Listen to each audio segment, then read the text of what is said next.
আমি ইংরেজিতে কথা বলি, আমি ফুটবল খেলতাম, আমি ইংরেজিতে কথা বলবো। এখানে আমরা তিনটা বাংলা বাক্য দেখতেছি তিনটা সেন্সে। আসসালামু আলাইকুম প্রিয় শিক্ষার্থীরা, আশা করছি আপনারা সবাই ভালো আছেন। ডেইলি 1 আওয়ার ইংলিশ এর ক্লাসে আপনাদের সকলকে স্বাগতম।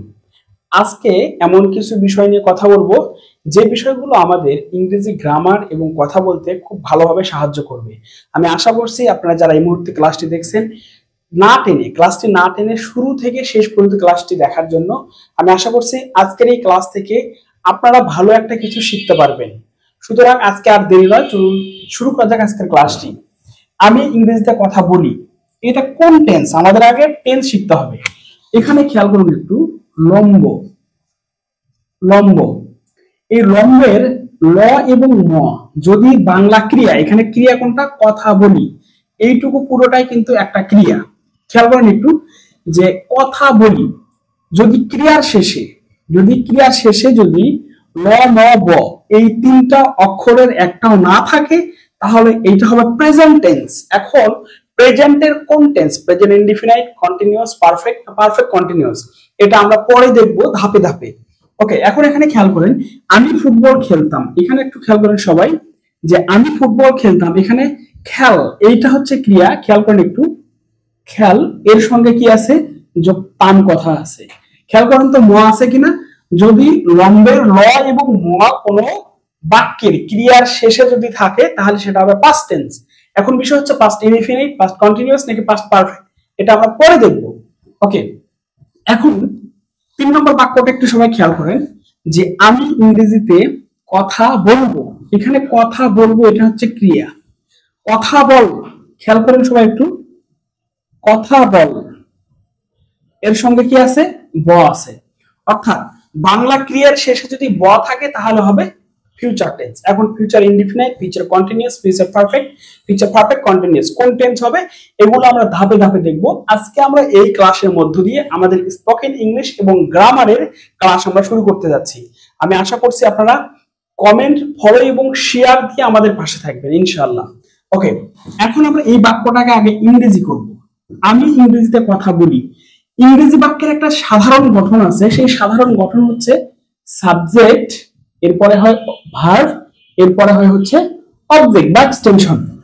তাহলে এখানে একটু খেয়াল করেন যে আমি ইংরেজিতে কথা বলবো, এই বাক্যের হচ্ছে সাবজেক্ট হচ্ছে আই, বলি, তার মানে এখানে ল ম অথবা ব কিছুই নাই ক্রিয়ার শেষে, তার মানে এটা কি আছে? রস্বই অন্তস্থ এ আছে, তার মানে কথা বলি রস্বই আছে। হ্যাঁ, তাহলে এটা হচ্ছে ভার্ব। আমাদের সবার আগে যেটা করতে হবে সেটা একটা বাংলা বাক্য থেকে আমাদের ভার্ব খুঁজে বের করতে হবে, তাহলে এটা আমাদের কাছে সহজ হয়ে যাবে। ওকে, তাহলে এখানে সাবজেক্ট হচ্ছে আই এবং অবজেক্ট হচ্ছে ইংরেজিতে, তাহলে কি হবে?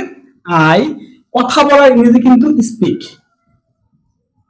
I speak in English, in English, English. তার মানে এর বাংলা কি হচ্ছে? আমি ইংলিশে বা ইংরেজিতে কথা বলি। এখানে বলতে পারি কিন্তু না, যদি বলতে পারি হতো তাহলে হতো আই ক্যান স্পিক ইংলিশ। এখন আমরা এটা খেয়াল করি, আমি ফুটবল খেলতাম, এখানে সাবজেক্ট হচ্ছে আই, অবজেক্ট হচ্ছে ফুটবল এবং ভার্ব হচ্ছে খেলতাম। তার মানে ইংরেজি বাক্যের গঠন কি? প্রথমে আসবে সাবজেক্ট, তাহলে আই, এরপরে কি করতে হবে? আমাদের ভার্বের অর্থ করতে হবে। খেলার ইংরেজি কি? প্লে, এখানে হবে প্লেড, কারণ এটা হচ্ছে পাস্ট টেন্স এবং ফার্স্ট ইনডিফিনাইট টেন্স, এটা যার কারণে এখানে হচ্ছে প্লেড, আই প্লেড। এখন এখানে কি আছে? Object football, football. এর অর্থ কি হবে? এর বাংলা অর্থ হবে আমি ফুটবল খেলতাম।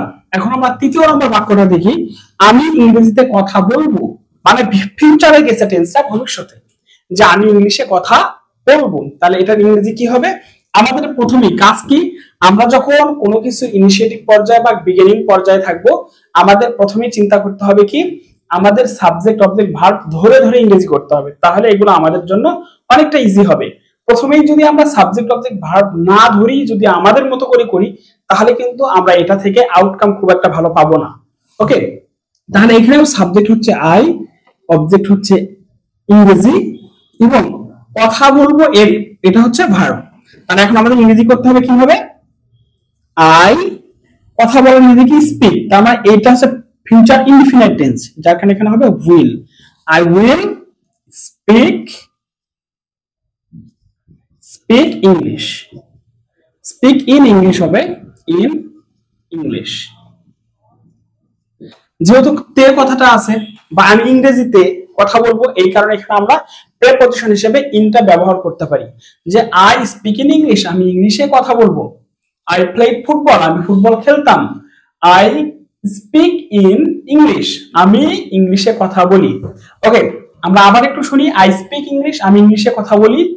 আই প্লেড ফুটবল, আমি ফুটবল খেলতাম।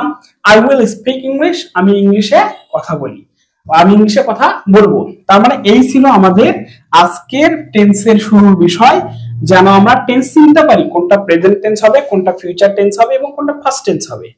এবং নেক্সট ক্লাস হবে আমাদের এই তিনটা টেন্সকে কয় ভাগে ভাগ করা হয়। এটা কিন্তু প্রেজেন্ট টেন্স, এটা পাস্ট টেন্স, এটা ফিউচার টেন্স। প্রত্যেকটা টেন্সকে যেই 4 ভাগে ভাগ করা হয়েছে আমরা ক্রমান্বয়ে ক্লাসগুলো দেখবো। আমি আশা করছি আপনারা আমার সঙ্গে থাকবেন এবং স্পোকেন ইংলিশের জার্নি আমার সঙ্গে আপনারা সম্পূর্ণ করবেন ইনশাআল্লাহ। আমি আশা করছি এই ক্লাসগুলো থেকে ভালো কিছু আপনারা আশা করেন এবং ডিজার্ভ করেন, যদি আপনাদের শেখার মন মানসিকতা থাকে।